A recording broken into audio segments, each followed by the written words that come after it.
Hello, Chiefs Kingdom, and welcome back to RGR Football. In this week's episode of Kingdom Corner, I'm your host, Danilo DiGiulio, aka Thunder Dan88, across social media platforms Facebook Gaming, YouTube, Twitch. Check me out, Twitter as well. We're here once again for the third straight year in the AFC Championship, hosting the game at Arrowhead, and no one's ever done that before. No one's ever hosted 3 AFC championships before. In fact, only one team has ever hosted the NFC championship before, and that was the Philadelphia Eagles, led by current Chiefs coach Andy Reid. So Big Red's the only one to have done it, both sides of the fence. So there's another straw in the old man's cap, another feather in his cap, rather. We're going into this game against the Buffalo Bills, and there's a lot of talk about the comparisons between Patrick Mahomes and young Josh Allen. And Josh Allen, to his credit, has played phenomenally this year. He's played much better than last season. He's looked strong. He's looked like he's grown and progressed this year. The playoffs are a different animal. They're showing in the playoffs that they're not quite there yet. They're not quite that team that everybody thinks they are or wants them to be yet. They're kind of like the Chiefs in 2018, maybe even a little less. I'm not sure. The run game's not the same as the Chiefs in 2018, but their defense is around this having the same kind of difficulties. And they don't have Patrick Mahomes. And they're never going to have Patrick Mahomes. Josh Allen's going to be Josh Allen.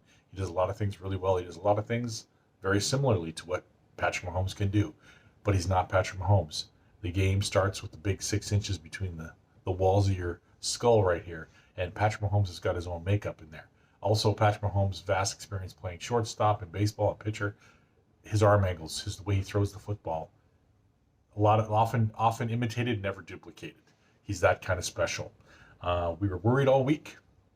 I know I was sitting on the edge of my seat with the rest of Chiefs Kingdom saying, talk to me Friday. I didn't want to worry about it. I don't want to look at it. I couldn't help myself because I do this. I talk to you guys, so I had to focus on it a little bit. I don't want to talk about his concussion protocol until Friday because A, I don't believe he had a concussion. I believe he had a brachial stun. It's a hand-to-hand combat move that we learned in the military. It's the position, the way he got hit, the way he got choked on the way down. It all leaned towards his carotid artery got compressed, shockingly, and his brain said, okay, switch everything off, stop resisting whatever's pulling on us so we don't injure anything. That's what it is. It's a protective mechanism from your brain saying you could injure your neck, stop whatever you're doing. You could injure your carotid artery and die, stop whatever you're doing. And it turns you off. It's that simple. It can happen in a second and a half. It doesn't take 5 seconds. It takes a second or a second and a half, which is more time than it took to hit the ground. I think he would have been all right to go back into the fourth quarter, quite honestly. I think he would have had his wherewithal back and everything would have been tickety-boo, but the NFL doesn't have a parameter for that. So it is what it is. We got what we got. We got the W because anything is possible. That said, I'm glad that Patrick Mahomes is starting this week and that Chad Henne can relax on the sideline, and hopefully he won't see the field unless it's in mop-up time and we're destroying the Bills by 3 scores with 2-3 minutes to go. That's the only way I want to see the backup quarterback on the field because I want to see Patrick Mahomes shine for as long as his star will be bright over Kansas City. We're playing a Bills team that the last 2 games has been outrushed, outpassed, and has lost the time of possession battle to their opponents, and yet has come away with the win. Now, you might ask me, Thunder Dan, doesn't that mean that they're better than they were last year? Yes, they are. But the problem being is there's one caveat to that. They had the same situation when they played the Kansas City Chiefs in Week 6. Everyone's talking about how much they've improved. This is playoff football. This is not the same animal as regular season stuff, okay? They lost the time of possession battle against the Chiefs. They lost the yardage battle in passing and rushing, and they lost to the Kansas City Chiefs by 9 points. And I submit to you, dear fan, the reason being the Colts and Ravens do not have Patrick Mahomes. That's the difference maker right there. We also have great weapons abounding all over the place.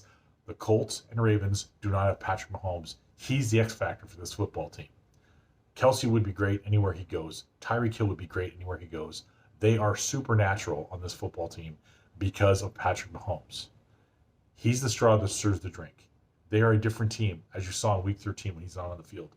They are a different team, as you saw in the second half of the third quarter and all through the fourth quarter when he's not on the field against the Browns. He was en route to a 40-plus point game against Cleveland before he got injured. The first 4 drives were all scoring drives. 2 touchdowns, 2 field goals. The 5th one would have been another field goal. It missed. And then the last drive, he got injured before they went in and scored another field goal. This team is as explosive and as dynamic as any team, and it's playoff Patrick Mahomes. It's showtime, and that's his nickname for a reason. They're going to go out. They're going to run the ball. They're going to throw the ball. Well, Clyde Edwards-Helaire might not play, or he might be rusty coming back off injury, you say. Did you see Darrell Williams last week? Did you watch Darrell pound the rock last week? Darrell had over almost 4.5 yards a carry the first time he played Buffalo in his limited carries. And Darwin Thompson, who would be backing him up if Clyde can't go, had 5.7 yards per carry in his limited carries as well. So both of them showed an ability to run on the Buffalo Bills front seven. If they play off the way they did the first time we played them, because they are a smaller defense than Cleveland, they will get run upon. They will get pounded a lot. Phillip Rivers, who's an adequate to solid passer at this point in his career, is now retiring. Okay, he had 300 plus yards against the Buffalo Bills, throwing to Michael Pittman, a rookie, Pascal, another wide receiver, and 3 tight ends. What do you think Patrick Mahomes and Travis Kelce and Tyreek Hill and Sammy Watkins and Mecole Hardman are going to do to the Buffalo Bills secondary? Tre'Davious White can't cover everyone. He can't cover Tyreek Hill consistently. He can't cover Tyreek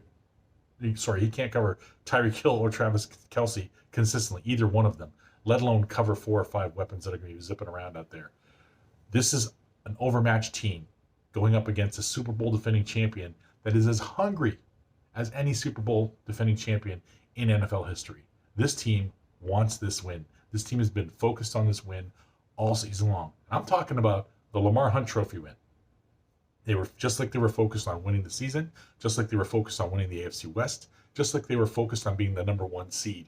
They are focused on winning the Lamar Hunt Trophy right now. That's all it's about. There's no trap game. There's no looking ahead. It's about beating the Buffalo Bills. They've done it once this year by 9 points. I believe they do it solidly again. I'm looking at about 38-24, maybe 38-21. I think the Chiefs dominate them from stem to stern. I don't think this game is close. I think the Bills put up points because they've got some weapons, and Josh is going to make some throws.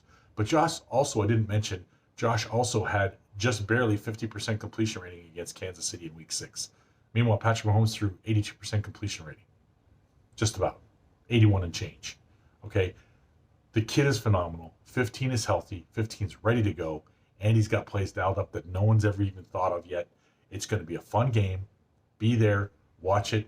And remember, one key factor, even though the crowd sizes were small, it made a huge difference in the playoff game last week. Listening to that crowd backing up Chad Henne and those Chiefs, we were all reminded that the game this weekend is being played at